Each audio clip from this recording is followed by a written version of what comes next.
I'm Amaya and welcome to the show which traces the journey that a private company takes in transforming itself into a publicly listed company on the Colombo Stock Exchange.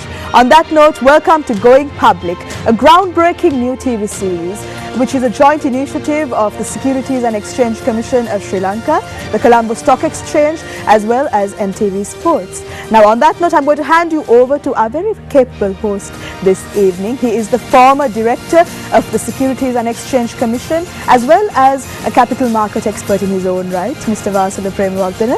Vasula, over to you.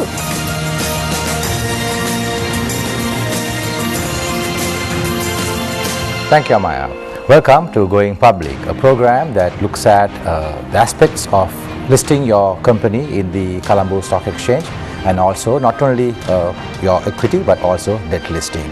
And to discuss that, we have a very interesting panel that consists of people from the People's Leasing Company, who have not only listed their company but also listed debt. Here to talk about the listings is Mr. Pulasti Kumarage. He is the CEO and GM, and Ms. Inoka Jayawardena, Senior Manager Corporate Affairs and Investor Relations, and Mr. Sanjeeva Bandaranayaka, Deputy General Manager Finance and Admin.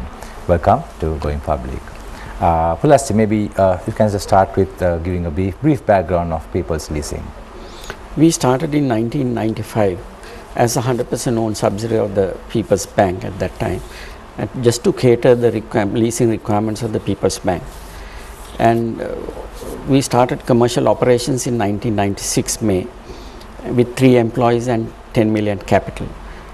And while doing business only for People's Bank for about 2 to 3 months, then there was a lot of potential for outside business, and we more or less knew the process, and we started doing outside business. Then in the meantime, there was a credit line the Indian government which gave to the government of Sri Lanka to import goods with Indian origin. In that, there was a substantial portion for transport, which was People's Bank and Bank of Ceylon. They were the apex banks for this credit line. And since we were 100% owned subsidiary of People's Bank and we were specialized in leasing, we managed to implement that through People's Bank, that part. And we directly imported Ashok Leyland and Tata buses for the public. At that time, there was a substantial demand for it, and that was the turning point of the company, and that gave a very good foundation for the in the initial stage itself to do business. Right, so initially, firstly, you just had the credit line. Initially, we did some business to People's Bank, like computers, vehicles. In the meantime, we started just looking at outside business, just started. Right. In the meantime, this credit line was there. Right. So then you diversified along the way? Yes, because the credit line was a very good opening for us, and we had to open LCs, meet customers, get their preferences, and then that was a bit of a long process. In sense, credit line was lasting for about almost 1 year. Right. How about the other aspects of leasing, from factoring to have you all gone and diversified into those areas? In the process, as we improved on the business, one by one we kept on adding other products and went into all other corporate customers. All that we kept on adding subsequently. Right. So what kind of triggered your decision, I think from 95 to 2011 when you are listed? What triggered the listing decision? Well, as we were growing in the business, we were doing quite well. In fact, in 2002, we became the market leader in the industry after 6 years of operations. And we were doing extremely well at that time. And with the potential of business that was available at that time, there was a need to improve our capital base. And also, the regulators, the central bank also, since during our short period, the business process that we had, they also made a request for us to list the company in the stock exchange. Right. So basically, like most companies, of course, have a funding requirement, or they want a valuation requirement, but People's Leasing, being a part of People's Bank, and plus, I guess, a leasing company, had also other requirements that they went through when they listed, is it? True, but even People's Bank, although we had their single borrow limits, we could not borrow anything against a single borrower. Right. So we had to look for other avenues, I see. which we resorted to other banks also. Right. One other concern was during, if I may add something, one other concern was when the company was growing, the gearing was becoming an issue, because you would remember at that time the companies were growing at a very high percentage. That's right. So this was one good avenue for the company to go and broad base the capital of the company. So the company, the balance sheet would be strengthened. So there is one other reason why we went for the IPO. So how much did you raise from the public in your IPO? We raised 7.2 billion at that time, which was the largest in the post-oil era. That's right. So how, what is the experience of this IPO process? How did you find it? Challenging? Was it easy? Was it a cakewalk? How did that happen? Nothing was a cakewalk. Yes. It was, we had our share of challenges. It was, I should say, a very interesting process, and a lot of new things that we learned also in the process. There were a lot of challenges because if you might see, we have a state ownership. So in a way we were coming for an IPO for a state institution. So those challenges were there. And on top of that, this was going to be one of the largest IPOs. So we actually had our concerns whether the market could absorb it. So those concerns were also there. Okay. And on top of that, all the other regulatory aspects that we have to meet. But we are happy to say we did it very successfully. Right. Anything, Inuka? Yes. Yeah, from the starting the process, actually, though there were many challenges, we didn't take that long actually to complete the process, because we were able to, because we had studied this and with the advice of our financial and legal advisors, we were more or less able to complete this whole entire process within about 5 months, 4 to 5 months period. From the decision that you all took to goal is to list. Yeah. Correct. To list was To 5 months. complete That's and very short. to come on the The timing was perfect. Yes. There was a market appetite, Right. and the economic growth was there, and the market was bullish. Right. So all that we thought we will try to capitalize. Perfect timing and perfect execution. Yes. Yes. Yeah, because some of the companies, of course, all of the companies that we had here on board here as guests were privately held and private companies. Some were family companies getting listed, and this is the first instance where we have, more or less a government, fully owned government subsidiary. Exactly. So how much of the percentage of the company was given to the public? We gave it 25% to 25%. public, So because we wanted to be in the main board. Right. So that was the minimum requirement. Right. So we went for that. Right. So how did you decide how you do your allocations? How much institutions? How much individuals? Did you all make a decision in a certain way to broad base it broadly or to keep it within institutions? Okay, you can. Yeah. We actually wanted to give a certain percentage to foreign, the opportunity of investing to foreign investors. Right. And also we looked at giving us another percentage preference to our employees, our own employees, to make this an opportunity to invest in their own company.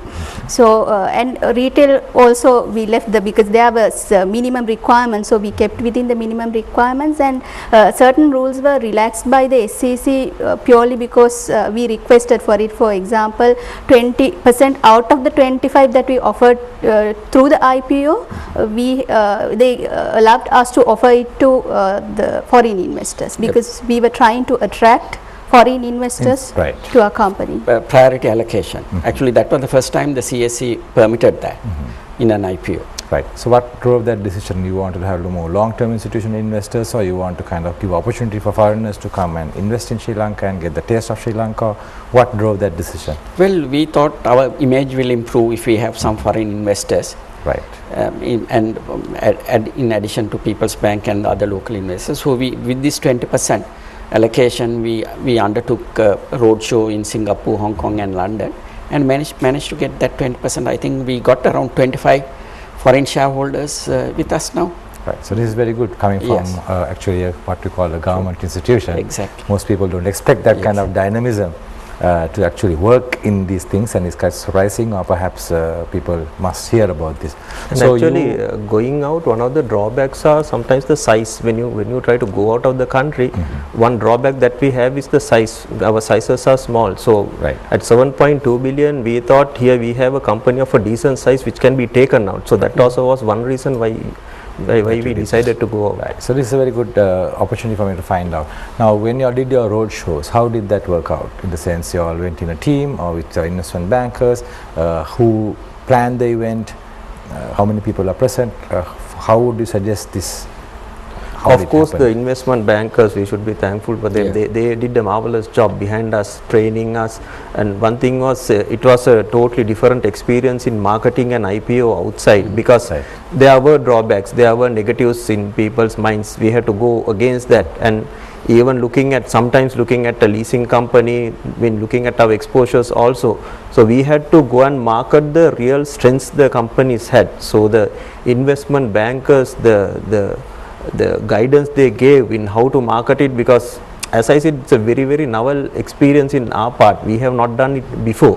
Right. But with their help, happy to say we did a very good job in marketing ourselves. Right. Actually, So as Sanjeeva said, it is the investment bankers who did the whole thing. We were guided as to how to present it, what sort of questions that they will ask, what are the answers that we should give, and it is they who planned our entire itinerary. Right. And that So you was had good guidance Yes. with the investment bankers. So you had two lead. two companies, Capital Alliance And NDB Investment NDB Bank. Investment Bank. We will come back to the process again. We have to take a short break. We will be back in a short while.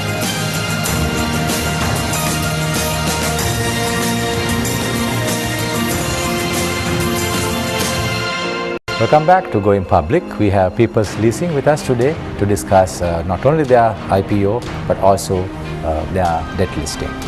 Yes, Sinuka, you were talking about, I think, the road shows and how it worked out. So did the whole team go to various countries? How did that happen? No, actually, on the advice of our investment managers, we selected from the top level, and officials at the top level only represented the company, because you had to make a case before your prospective Right. investors. So you have to know in and out as a company. So people with that knowledge and expertise only were selected to represent the company at roadshows. Right. So how did you find typical show? For example, you said you all went to London, but Hong Kong, And US, Singapore. pardon? And Singapore. And Singapore. So in London, for example, how did you find the audience reactions? There were meetings with small group meetings, lunch-on meetings, breakfast meetings, and one-to-one chats. So they were asking us a lot of questions with regard to the country, with regard to the company, and even our parents, so which we were fairly prepared. Right. So after the initial one or two meetings, we were well prepared for it. Prepared, right. Yes. So from that 5% that you had a specific allocation for, was it oversubscribed from your road? after Almost it was taken up. Almost, I mean, 20% of the 25% was the one that was allocated. We almost got 19% out of it. Wow. So that's very good. Because You actually what really happened was, it was given for foreign investors plus unit trust. Unfortunately, Right. there were no takers from unit trust, Right. So the local institutions actually didn't see Yes. the value, the foreign institutions saw. except there's one small unit That trust. was a small portion. Right, right. Okay, just to go back a few steps before the road show, which is, I think, just the pre-IPO event that you need to have. Again, I'm very curious, because this being a government institution, and people have this idea about government institutions. So did you have to do drastic changes to set the company on this track, on a more transparent, publicly listed company? No, not actually so, because we were, in any case, even prior to listing, we published our annual reports. And prior to that, we were more or less selected as the best annual report, and we, at that time, our governance, the transparency, and our systems are in place, and we only have to improve that and bring the setup to the public entity culture, which we did gradually. It was not a very drastic one, because we were being prepared for it for a long time. Right. To add a few to it, actually, coming from a government background, our board composition was mainly People's Bank directors, so that was one thing that we had. So actually at that time, the independent directors, the board subcommittees, audit committees, which are supposed to be from the governance point of view, we were not having. So there was one positive which we derived out of it, where that composition had to be changed. So that was the only minor thing in addition to what Mr. Kumarage said rightly. Otherwise all the other processes we had, so it was nothing new going public, but these small changes we had to do. Because in the prospectus itself, these things had to come, which we, as he said, we didn't have those independent directors, subcommittees, audit committees, all that, which we kept it,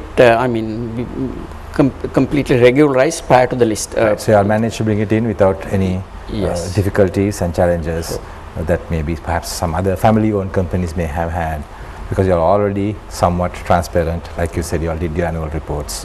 Right. And also, in fact, I must comment that you all have a investor corporate affairs and investor relations person, which some companies, very largely public companies, don't have an investor relations special officer. So your job is to talk to investors and institutions?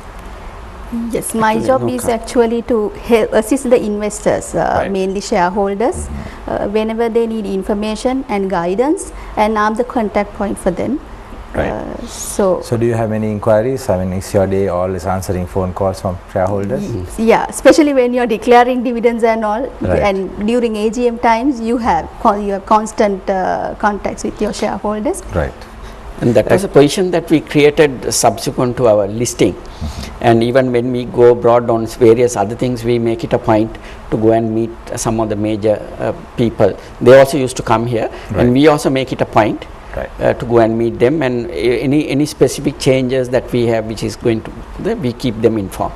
Actually, the response that we are getting from investors are amazing, because there was one time I think no one was looking at no one, but today you get so many. Now there are at least for a month 1, 2 or 3 investors come and meet us, and some of these people are first time to the country, first time to the company. So it shows the interest that is there on the country and the company, which we think even if not from the company's point of view, it is a very plus point from the country's point of view. The interest that the foreign investors are showing in the country, economy, their confidence in the economy. It means they have confidence. And we see a difference now. I mean, a lot of fund managers and investors are looking at us now. Because those days when I was in investment bank, obviously we brought institutional investors from a brokerage, from an investment bank's point of view, and took people to see listed companies. But what you are saying is they are directly approaching you all and coming to the country first time just to meet you all, which is a quite good thing, as a good mark of your company's capacity. And in fact, even we are a party, even this Invest Sri Lanka program, done by the CSC and SCC also. And where it has given us a lot of opportunities to meet other investors whom we have not met now earlier. Recently they went abroad, I think to Singapore. Singapore, Hong Kong, even Dubai. Malaysia and in India. Dubai. So we went Dubai. Now they are planning to have one in London now towards the end of this month, which we will be participating, and that has given us a lot of opportunities. So going into the process, just to recap, obviously you said there were challenges, there were a few changes you all had to make prior to your IPO. You all did local and foreign road shows, and you also had a very special arrangement where out of the 25%, 20% is foreign institutionally held, and 5% will be for the local market, and you had quite a successful IPO. 20% of the 25%, not 20% of the 25%. It is 5% of the almost about 5%. 5%, okay, 1/5 of it. So post IPO, how did your lives change from being a not listed company to a listed company? Did you all see any changes, new challenges? The day-to-day changes of like the regulatory requirements, then the things that we had to do. But as we earlier said, the company had a lot of processes, like Mr. Kumarage said, the annual report. So those processes were already there. So in that way, there were no major challenges. But on top of that, the day-to-day, the listing requirements, the ongoing requirements that you have to comply with. So those challenges are there. I won't call it challenges, the things that you have to comply with. But we don't see them as major hurdles or major challenges to they are good things. It brings a lot of good things into the company also. Right. Nothing about your strategy and your way of doing business actually had to change. It was just No. We had to bring few improvements Right. here and there, but other than that we were quite okay, because it improved our image, the brand name, right. all that. So having foreign institutions as shareholders, do you see them acting in any different manner than perhaps our local institutional investors in their manner, how they look at your company? Yeah, they look for a lot of information. They make lot of queries whenever they come and meet us. They want to study the industry, the company, what are our future plans, all that. They are very concerned about the future plans of the company. Right. They are actually always very long-term investors. They don't normally take a short-term. That is the main difference. That is our local also. There are investors who are long-term, but these investors are always very long-term. So normally they are not worried about the price fluctuations which happen in quarters in a short period. But they are worried only about the long-term. As long as they are confident of the long-term, they come with the company. So that is one thing which we have seen, the difference which we have seen from the foreign investors.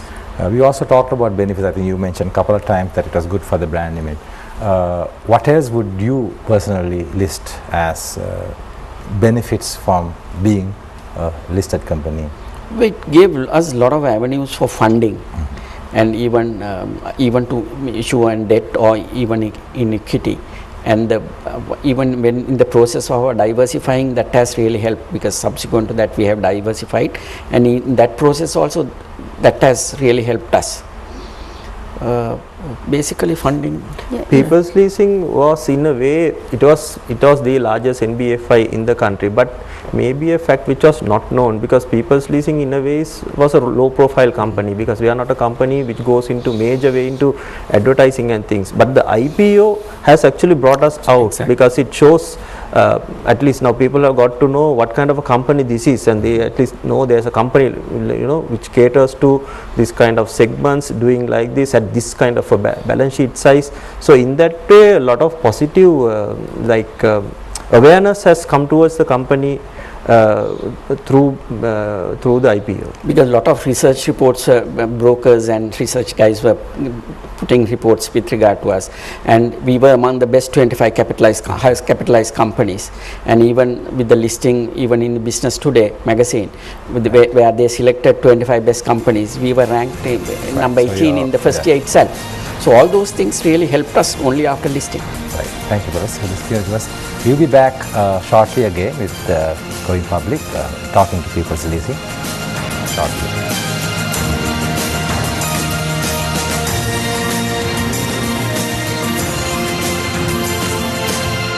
Welcome back to Going Public, talking with People's Leasing and talking to a panel who is going to discuss the debt listing now. Just going back to the post-IPO, you mentioned the benefit of funding. So interestingly, also had one of the biggest debt IPOs. Yes. When was that? That was last year.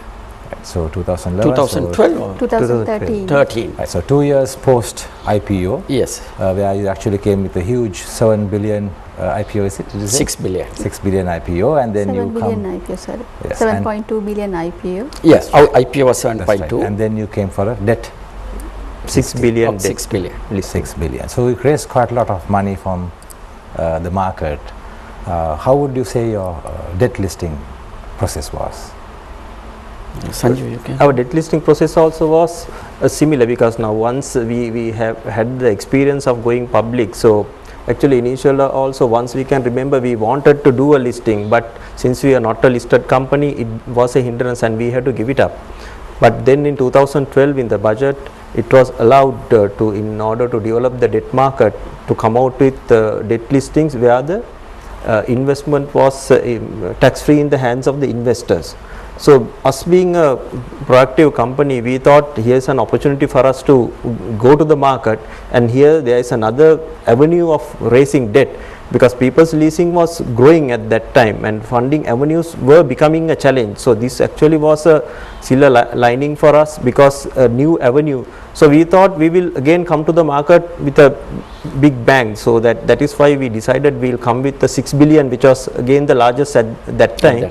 And we had to again comply with the usual CSE, SCC and our regulator, the central bank, those regulations. But it was not a major challenge as such. Again, the worry was because of the size, whether the market could absorb it. But again, our investment bankers helped us in that also. So we could sail through very smoothly. And that was soon after the budget proposal for tax purposes. Yes, just to recap, what you are saying is that because you had your IPO first and foremost, you were more familiar with the whole process, and then you went for the debt listing. But why? What was the decision that you decided to go for a debt listing as opposed for perhaps a secondary offering again?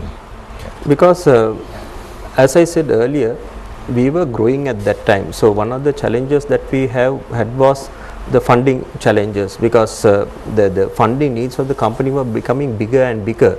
So in the budget process, when this was announced, and when there was this new opportunity coming in, we thought this will give us an opportunity to develop another debt instrument, a new debt market. So that is why we thought we will go into that in a big way. So this was in addition to the traditional funding sources that we had, like the banks and the securitization, and initially we have had the IPO. So this was a new opportunity for us. Right. Because in the budget there was some good benefits for if it is listed and rated, if this debt instrument, there were a lot of exemption from income tax, and for an investor it was a very good, it is without withholding tax and income tax from that interest. Right.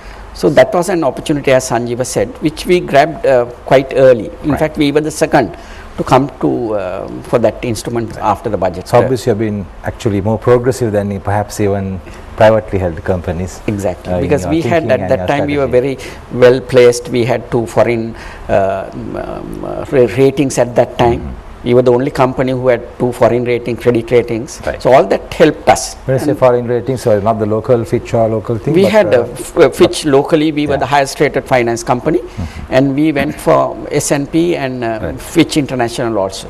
Fantastic. So you have really got quite a boost in from the ratings side. So we had all that in place, and we were among the best 10 corporate citizens of the country, and annual report was giving us for gold award for 5 consecutive years. So all that helped us, and we thought we will get this opportunity and treat this also. Very good. So what would you say? I mean, of course you said there were challenges and the process was easier, but if you go on a kind of looking at the debt listing process itself, how does somebody go about doing it? Where is the starting point? Once you decide that you want to have a debt listing, do you again go back to investment bankers, or was this an in-house? First thing is, I think you have to be sure about the market. One thing is you should know what you want, and you must have a very good idea at what price that it will come to you. So number one, if you are comfortable there, next thing is, yes, you must have very good investment bankers behind you, maybe especially depending on the size that you want to do it. And then the next things are the regulatory approvals which will come. So this is not a very short process. It will take a little bit of a time. So at least a good 1-2 months planning is required. So if you think that time is opportune from rates point of view, and if you think the market, you can tap the market and get what you wanted, I think that is the time for you to consider a good debt listing. Right. So especially once you are already a listed company, you are already doing your disclosures, you already have various things in place to facilitate all that. What you are saying is the debt listing is actually a decision. And once you do that, it's the incremental increase of work is not necessarily the same amount. Yeah, because you have gone through the process, you are familiar with the process and the regulatory wise. So it is another additional thing that you have to do. So that's all. So actually it's an incremental thing, as you mentioned. Only more work for Inoka, is it? It is more or less the same kind of work, except for a few areas that you have to additionally look into, because the whole process actually for us took about only three months. From the approval to the listing, it took about only 3 months. If you really plan it, and once you have taken the decision, it's just a matter of execution. Right. So just like your equity investors who constantly ask questions regarding the state of the company, do you find the same thing with the debt investors, or do they leave you alone for the last Not next 5 very years? much, not very much, because if we look at the base, if you look at the equity base, it's about 10,000 odd shareholders, more than 10,000. So the debt market, I think, still developing. So the takers are not that much. Right. The institutions are smaller numbers. Yeah, correct. And therefore, the inquiries that we get is not as constant as from the equity holders. Right. So the 6 billion you raised that debt, they are again local institutions and foreign institutions, or did they have to go through the same process of road shows and so on and so forth?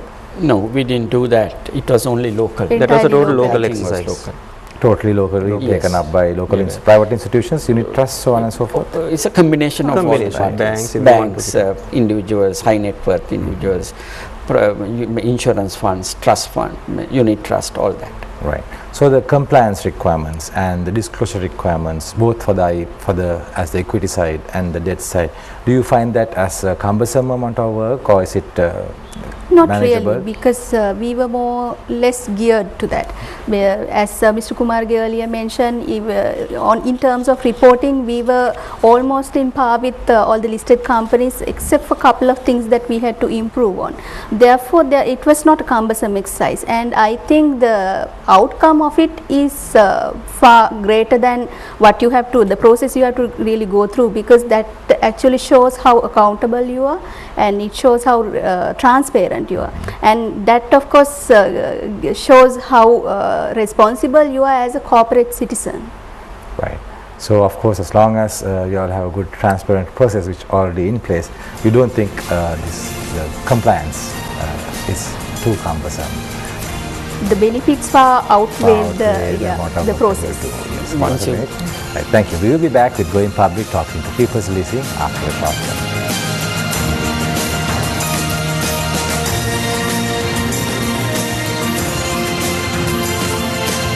Welcome back to Going Public. Here we are talking with the people of People's Leasing and discussing their IPO and their debt listing. Yes, we discussed quite a lot actually. We covered the IPO process, we covered your debt listing decision, the debt listing process. Do you see any disadvantages? For example, loss of control, of course, may not apply to you all, but how about maybe competitive secrets, or in this being transparent process, do you all lose out anything? Actually, competitive secrets can be one thing that people worry about. But if you look at how a company competes, you will see mainly it comes from the culture of the company, because that is now, if you look at a company like People's Leasing, it all depends on people who deliver in the market. So this is a part of the culture of the company. So what we feel is, even if we talk about it openly, even if we go and tell our secrets, we don't think it is easy to copy something like that, because what is in our DNA is not very easily captured by anyone else. So in that sense, I don't think anybody has to worry about your competitive secrets and such, maybe even on pricing, things like that, because as long as you have a very good culture delivering, we don't feel anyone can copy that very easily. Right. But anyways, you don't have to disclose your strategies in any of the disclosure that is required. I think mostly what is required is the financial statements and directors' positions, or so on and so forth. And I think even in situations where you might be discussing, perhaps a merger or another listing or any other things that are price sensitive, I think you are able to keep it a secret until you disseminate all the information to everyone at the same time. So it's actually a myth, and which we try to ask the companies, how do you all handle it?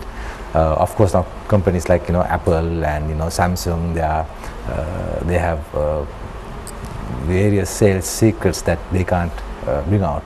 So disclosure is not necessarily you disclose your strategies And come yes, out. it's You are more or right. less the financial aspects of it. Anything to add, Pulasti? Yeah. On With the- regard to, Yes, the competitive secrets and any other disadvantages are being listed? no, actually we found it is more advantageous to us, and it improved our transparency and our image, and a lot of people had faith in what we are doing. Right. If I may add something to that, I think disclosure, complying with disclosure requirements in a timely manner will actually enable your shareholders to make informed decisions. So thereby you are actually being more accountable and transparent, and you increase the confidence of your shareholders. So. Right, fantastic. Because at the end of the day, you go about doing your business, and the share price will have its fluctuations depending on the information they have or they don't have. Yeah. And I think it's the onus is upon the company to disclose proper information so that the pricing can get affected, or the investors can decide where to take the share to. How about when it comes to the secondary offering, or a second time you want to go to the public again? Have you decided that maybe you want to do this again and do maybe another debt listing, or maybe another company or subsidiary, or want to bring out in the public arena? Where people's leasing is concerned, I don't think there is any need for us to go to equity, but we might raise on debt. But equity might be in a bit of a long-term strategy. Right. But we have we have 5 subsidiary companies, out of which we have 100% owned. All subsidiaries are 100% owned by People's Leasing and Finance. Insurance company, now it is a regulatory requirement. All insurance companies, they have to split their life and general for 2 separate companies, and all these companies have to be listed by 2016. Our company is only 4 years old. So since we have a lot of experience in listing the company, our parent company, and since we have realized there are a lot of benefits in after getting listed, so we want to expedite our listing process for the insurance company very soon. Right, so you'll be one of the first again trying to come out with your subsidiaries also listed, is it? I think Not there are more. a few companies Yes, where subsidiaries already. are listed. Yeah. Right. What else might you want to add for this? Actually, from a listing point of view, looking at People's Leasing, whether we need another listing will depend on the growth that we are facing. Especially we in our plans, we will be closely watching the capital adequacy and where it is going and where our gearing ratios are going. So the moment we see that there is a requirement, we know that there is a ready market for it, and we know how to come out and do a listing. So that will mainly determine at what point that we will have to go for additional listing, as Mr. Kumarage said. Right. But again, looking at the current growth plans, and the 7.2 billion actually gave us a very good cushion. So there is no real need, as Mr. Kumarage said, for another listing right now, but the opportunities for the subsidiary company. Right. So now with this new consolidation of the financial sector coming, do you see that affecting any of your decisions, and how maybe you might be larger, or you might be able to raise some funds? Actually, I was coming back to the point of reason to capitalize again. Maybe you can merge, or maybe you can do acquisitions where you can be a larger, and you will have the capacity to do so. Do you see this consolidation thing as something that is positive for you? Yeah, with consolidation we will definitely grow. The company we can improve on our asset base. What we expect is to pay them out and buy the company instead of giving a share swap. That is what we are envisaging. So you are looking for 100%. Yes, that is what we are planning. For the time being, I don't know how it will work. It is too early for us to predict. Right. And of course, like what you mentioned, you have a good cushion of capital, and you don't need to come to the public for that, perhaps until later in the future. Right. Anything else that you might want to add? Because basically, what we are trying to do is entice other corporates to, one, list their companies. Secondly, also to think of debt listing as opposed to going directly to the bank. So from your personal experience of both having an IPO and a listing of debt, what can you tell to the viewers out there who might be interested about? It gives us a lot of enormous avenues for funding, even from outside the country, and improved our image, of course, as I told earlier. Right. But where funding is concerned, after listing, we were during this short period, we managed to get twice foreign funding. One is a direct funding from one bank, the other one is a loan syndication. and Right. that process completely opened us after the listing of the company. Listing actually takes a company to a totally different level, because any company, even if it's closed held or however you are growing, I think to take it to the next level, a thing like listing is a must, as we see, because initially we were also very happy with what we were doing. The company was doing very, very well. Right. But now we see after the listing, as Mr. Kumarage said, the other avenues that has come our way, the foreign funding, the foreign debt which comes our way, which was never an opportunity which was there earlier. So I think when you want to take it to the next level, a company will definitely have to consider a listing and take that path. Right. In closing, how as an investor relations officer, anything? I think For 1 listing minute? has, as both Mr. Kumarage and Sanjeev mentioned, listing has taken us to another level. Listing has actually increased the image, corporate image, and there is more awareness amongst our stakeholders, all stakeholders, not just shareholders, all stakeholders, like even the suppliers, our financial partners, all they have now more awareness about the company, and they are like now more willing to enter into partnerships with us, Right. whether it be business or funding. So I think in all, listing is I think is a to be listed on the Colombo Stock Exchange is a prestige. Very good. Thank you very much for coming on Going Public. I think you have very informed panel, which I think the audience would have loved to hear your listing stories on the debt and the IPO. Thank you very much. Thank you. Thank you very much for watching Going Public, and we will see you again next week with another interesting panel to discuss listing your company and listing your debt in Colombo Stock Exchange.